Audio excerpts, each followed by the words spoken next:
When people talk about the Harlem Renaissance, they describe it like a dream, jazz floating out of every doorway, writers reinventing American literature, artists painting freedom on canvas. Harlem in the 1920s looked like the promised land of creativity. For many, it was the first time Black America had a stage big enough to be seen. But beneath the rhythm and brilliance, the truth was more complicated, because for every poem, every painting, every trumpet solo that lit up the night, there was also struggle, exploitation, poverty, and pain that the spotlight didn't catch. The Harlem Renaissance was beautiful, but it wasn't easy, and it definitely wasn't equal. It began in the early 1920s, after the Great Migration brought hundreds of thousands of African Americans from the South to the North. Harlem became the heart of that movement, the neighborhood where new arrivals came looking for opportunity and dignity. At first, it worked. Black-owned businesses flourished, theaters and cabarets opened, newspapers like the Amsterdam News and magazines like The Crisis published new voices. Langston Hughes was writing poetry that sounded like jazz. Zora Neale Hurston was collecting folklore that felt like scripture. Duke Ellington and Bessie Smith were redefining what music could be. From the outside, Harlem looked like a new cultural capital, a place where Black art could finally breathe. But behind the art, survival was still the real story. Most of the people who lived in Harlem weren't artists. They were domestic workers, porters, barbers, seamstresses, and cooks. The city that celebrated Harlem's nightlife didn't care much about its daylight.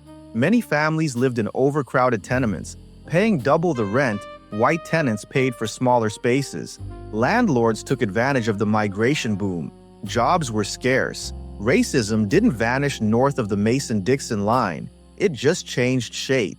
Harlem was booming culturally, but economically, it was still on the edge.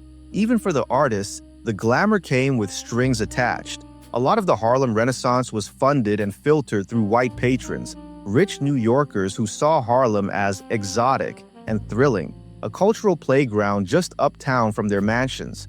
Writers and artists needed them for publication, gallery shows, and exposure. But that dependence came with limits. Patrons often wanted art that confirmed their fantasies about Black life, music that felt wild, stories that felt primitive, paintings that were colorful but not political. Langston Hughes once wrote that the problem with the so-called Negro Renaissance was that it was a white fad. He meant that some of the attention wasn't about real equality. It was about entertainment. A night at the Cotton Club was exciting for white audiences who wanted to see authentic Harlem from a safe distance. They could dance to Black music and then return to neighborhoods that wouldn't rent to Black families. The Cotton Club itself was whites only. Duke Ellington performed there, but he couldn't sit in the audience. That was Harlem's contradiction, celebrated on stage, segregated in real life. And while the neighborhood was known for jazz and elegance, there was another Harlem too, one of unemployment, poverty, and rising tension. The Prohibition era fueled underground economies, bootlegging, gambling, prostitution. The same nightlife that made Harlem famous also attracted gangsters, corrupt politicians, and cops on the take. For many working-class residents, the Renaissance wasn't about poetry or jazz. It was about survival. Harlem was bursting with creativity, but it was also overcrowded. By 1930, nearly 200,000 people lived in a few square miles. Crime rose, health conditions worsened, rent strikes and protests broke out, and as the Great Depression hit, the art that once symbolized freedom began to feel like an illusion.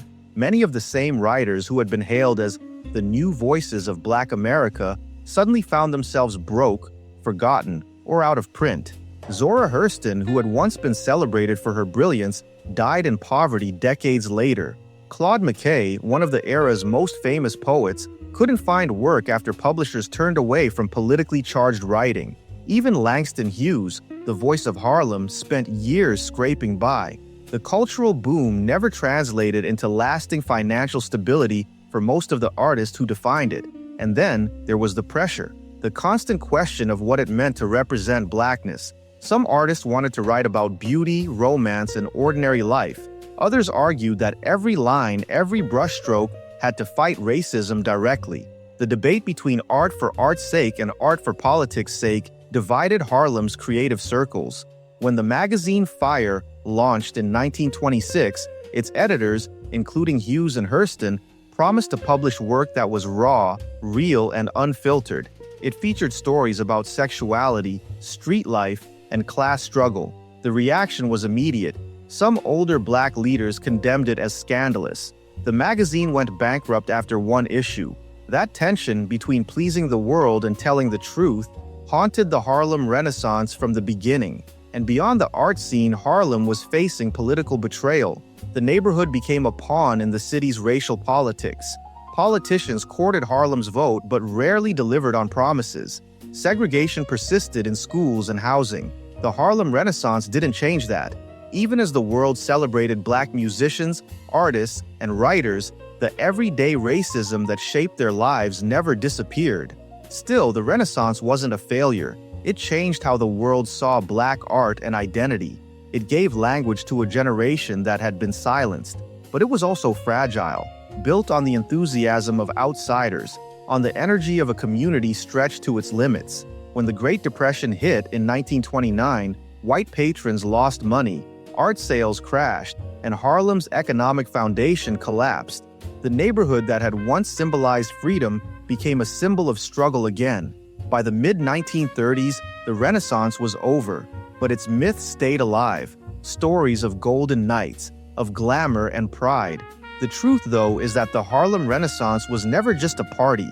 It was a movement born from inequality, driven by genius, but constantly battling exploitation. Behind every shining name, Hughes, Hurston, Ellington, Armstrong, were hundreds of others who didn't get recorded, painted, or published. The waiters who carried drinks through the Cotton Club but couldn't sit down. The seamstresses who made the gowns for the stars but never wore them. The janitors cleaning the ballrooms after the music stopped. They were part of Harlem's story too. The Harlem Renaissance wasn't perfect, but it was real. It carried both triumph and tragedy. The sound of freedom mixed with the echo of struggle. Maybe that's what makes it beautiful after all. Not because it was flawless, but because it was honest. Harlem didn't just give America music and art, it gave it soul. And even in its hardest years, it proved that beauty can rise from pain, that a community can create joy in the face of injustice. That's the legacy the Harlem Renaissance really left behind. Not just the glitter, but the grit beneath it. So the next time you see those photographs, the polished couples stepping out of a club, the poets reading in smoky rooms, the trumpets glowing under dim lights, remember what's outside the frame. Remember the landlords raising rent, the white patrons controlling galleries, the families in tenements listening to the music through open windows because they couldn't afford to get inside. The Harlem Renaissance was a miracle, but it was also a mask. And behind that mask was a community that refused to be broken, even when the spotlight turned away.